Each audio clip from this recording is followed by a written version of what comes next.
কিছু তো আছেই, নাহলে যারা পুরনো পার্টির প্রতিষ্ঠিত নেতা তাদেরকে হারাবার জন্য পাঠানো হয়েছিল নাকি কি জন্য?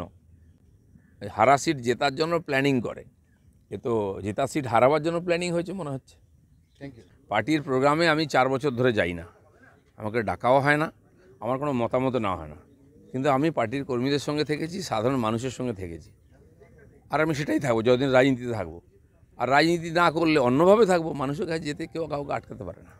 ডাকাবুকো দিলীপ ঘোষ, তাকে 4 বছর তিনি নিজেই বলছেন তাকে কোনো ডাকা হয় না। এই না ডাকাটাই কি দলের সর্বনাশ করে দিল?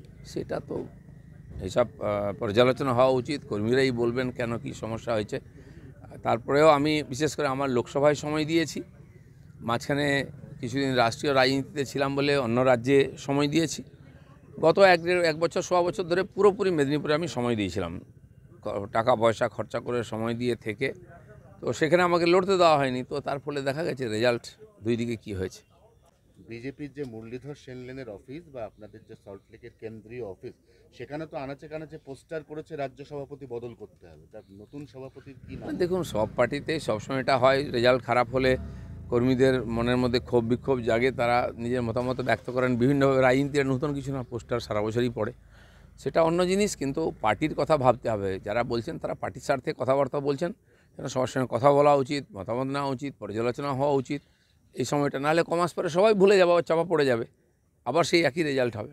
হ্যাঁ, কিন্তু ছাত্র যখন খারাপ রেজাল্ট করে তখন মা বাবা বেস্ট সেরা মাস্টারমশাই খোঁজেন। তো খুঁজবে না সেটা বিজেপি কেন্দ্রীয় নেতৃত্ব? যারা অভিভাবক আছেন তাদের দায়িত্বটা। আপনি পরশুদিন বলেছিলেন দলের গ্রোথ আটকে গেছে। কালকে সুকান্ত মজুমদার বললেন যে 100 আসন, এই যে লোকসভার ফল বেরিয়েছে 4 তারিখ, 100 আসনে বিজেপি এগিয়ে আছে। একটু ভালো করে ধাক্কা মারলে ওটা 130 হয়ে যাবে, তারপর খেলা ঘুরে যাবে।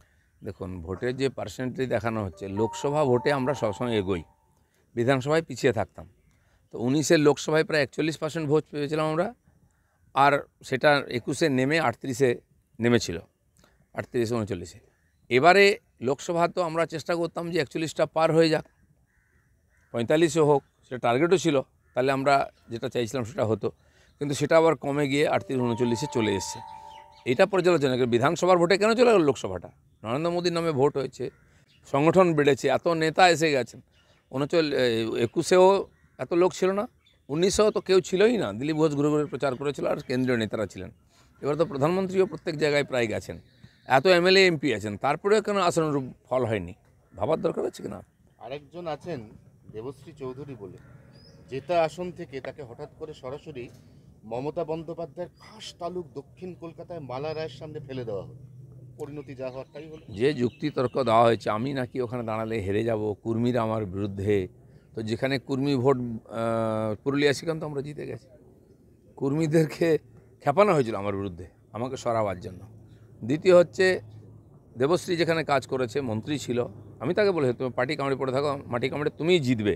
সে আসন আমরা জিতেছি, আর যে জিতেছে সে তো কাউন্সিলর ছিল একটা, তাকে কে চিনত ওখানে? সে তো একটা ওখানে গ্রামীণ পুরসভার নেতা, সে জিতে গেল, দেবশ্রী জিততো না। এর পিছনে কি আছে, কেন করা হচ্ছে, এটা তো ভাবতে হবে। সেটাকে ওই ক্যাটেগরি কিছু তো আছেই, নাহলে যারা পুরনো পার্টির প্রতিষ্ঠিত নেতা তাদেরকে হারাবার জন্য পাঠানো হয়েছিল নাকি কি জন্য? লোকে জেতা সিট হারা সিট জেতার জন্য প্ল্যানিং করে, এ তো জেতা সিট হারাবার জন্য প্ল্যানিং হয়েছে মনে হচ্ছে। Thank you.